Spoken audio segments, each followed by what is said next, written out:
C'est la fin du LMNP. Pas tout à fait, mais presque. En effet, les députés ont voté il y a quelques jours un amendement qui va réduire drastiquement l'avantage du régime de l'allocation meublée, notamment quand on l'exerce à titre non professionnel. Le fameux LMNP qui est vanté sur les réseaux sociaux, sur TikTok, sur YouTube, comme la niche fiscale magnifique de l'immobilier. Et là, les députés vont mettre un gros coup de rabot là-dessus. Si tu souhaites le chercher sur Internet, c'est l'amendement 2789. Je le tiens ici.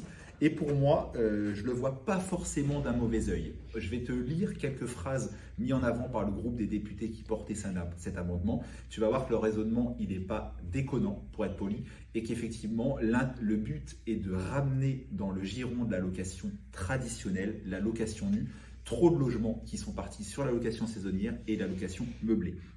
Je te lis quelques lignes. La France fait actuellement face à une véritable crise du logement. Là-dessus, on est d'accord. Prix de l'immobilier élevé, prix des loyers élevés et de moins en moins de nouveautés disponibles à la location.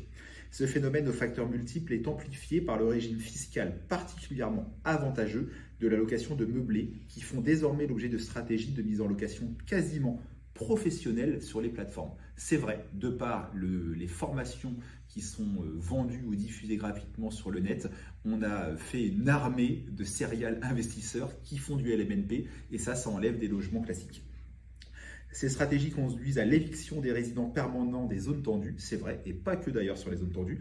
Pour lutter contre cette situation, il convient de diminuer les différences fiscales qui favorisent la location de logements meublés, notamment un usage touristique au détriment de la location nue à long terme. Et c'est là où je suis tout à fait d'accord avec les députés. Qu'on donne des avantages fiscaux à faire de la location de type meublé ou saisonnier, why not? Mais pourquoi on ne le fait pas dans ce cas-là pour la location nue, alors que c'est celle-là qui répond aux besoins fondamentaux des Français de se loger? Donc je suis d'accord avec eux. Ensuite, on nous dit que guidé par un objectif de justice sociale, et afin de corriger les déséquilibres fiscaux entre la location de meublé et la location de logement nu, le présent amendement vise à corriger une anomalie du régime fiscal de la location meublée non professionnelle. En effet, une des singularités fiscales de ce type d'activité réside dans la possibilité de déduire des amortissements au cours de la location, et c'est ça qui est avantageux dans le LMNP et qui permet de ne pas payer d'impôts pendant de nombreuses années. Mais ce qui n'est pas normal, c'est qu'on donne d'un côté et on ne reprend pas de l'autre, alors que souvent en imposition, c'est ça. Et là, le problème, c'est qu'on ne prend pas en compte au moment de la cession dans le calcul de la plus-value. Au cours de la location, on considère que le bien se dégrade et donc il perd de la valeur. C'est le principe de l'amortissement comptable en LMNP ou en SCI-LIS, ce qui justifie la déduction des amortissements des revenus tirés de la location. Alors qu'au moment de la cession, on considère que le bien n'a pas perdu de valeur et que c'est le prix d'acquisition qui est considéré indépendamment des amortissements déduits. Les députés finissent en disant que le mode de calcul est décorrélé de la réalité économique du bien. Ils finissent également en disant que dans le cadre de la location nue, la déduction des amortissements n'est pas permise et c'est bien dommage. En tout cas, c'est pas normal qu'on puisse le faire en meublé et pas en nu. Et donc l'amendement, il corrige cette anomalie en réintégrant les amortissements de le calcul des plus-values de cession des biens loués à titre non professionnel. Je simplifie, je vous donne mon avis sur la fin. À aujourd'hui, effectivement, en location nue, on paye fort d'impôts, sauf si on fait beaucoup de travaux avec le déficit foncier.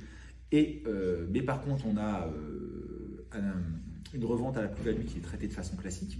Et aujourd'hui, en LMNP, on avait l'avantage de ne pas payer l'imposition au cours des années et pour autant, on n'avait pas de désavantage à la sortie. Donc, c'était, même si moi, j'en fais pas, c'était un régime rêvé. Et l'amendement risque de corriger ça en disant, Madame, Monsieur l'investisseur, lors des années de détention du bien, vous n'avez certes pas payé d'impôts.